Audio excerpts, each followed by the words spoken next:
Международный проект «Колокол памяти».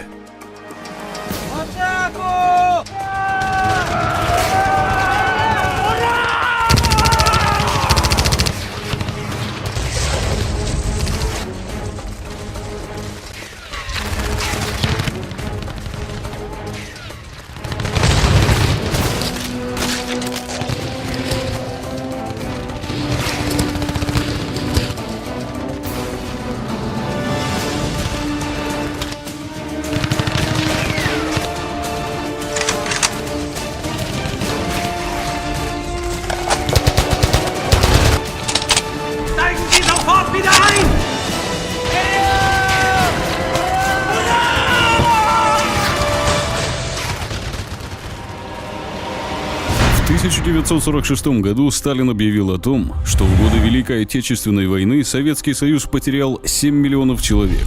И только спустя более чем 40 лет коллектив военных историков, используя все возможные архивные документы, обнародовал другую, страшную цифру. Людские потери составили почти 27 миллионов.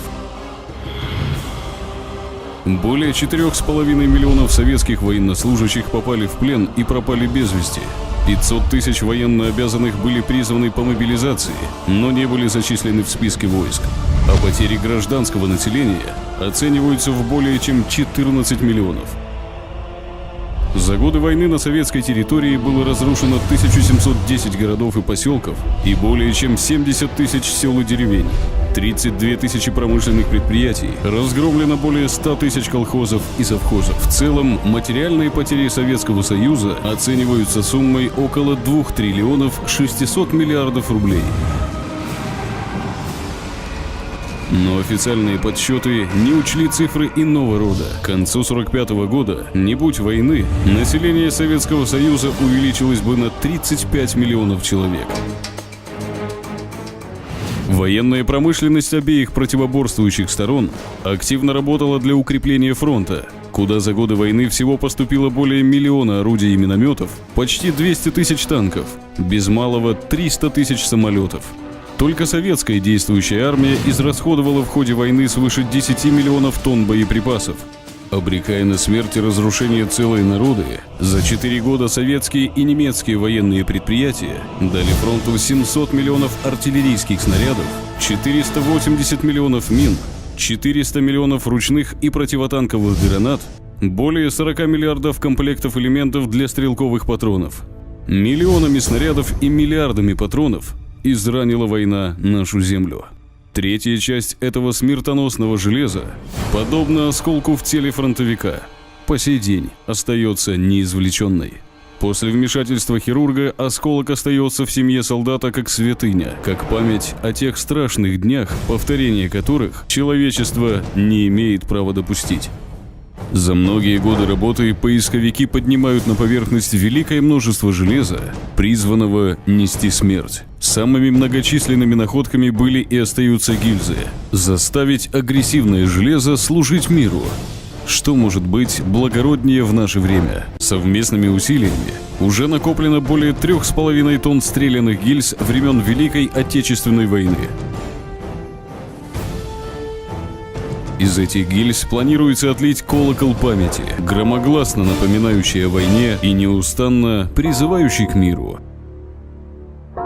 Колокол издревле является самым народным и эффективным символом оповещения и призыва. Тысячи лет он извещает о радостях и горестях. Выражение «колокол памяти» обрело символический смысл. Наш колокол памяти обретает вполне реальные очертания, возродившись исключительно из гильз. А идея проекта не имеет прецедента.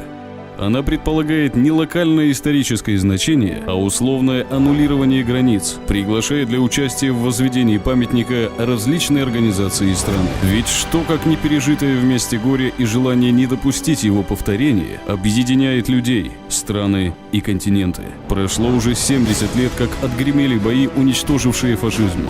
Живых свидетелей той войны становится все меньше и меньше.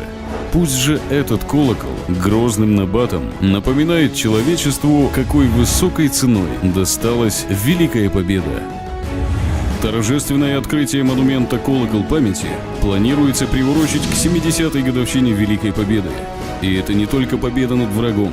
Это победа силы духа, любви к родине, беспримерного героизма. 9 мая 2015 года «Колокол» займет свое место на пересечении границ 3 государств, имеющих общую трагическую и великую историю – Украины, России, Белоруссии. Идея проекта «Колокол памяти» не ограничивается возведением данного памятника. Хочется, чтобы подобные колокола служили миру в различных уголках Украины и за ее пределами.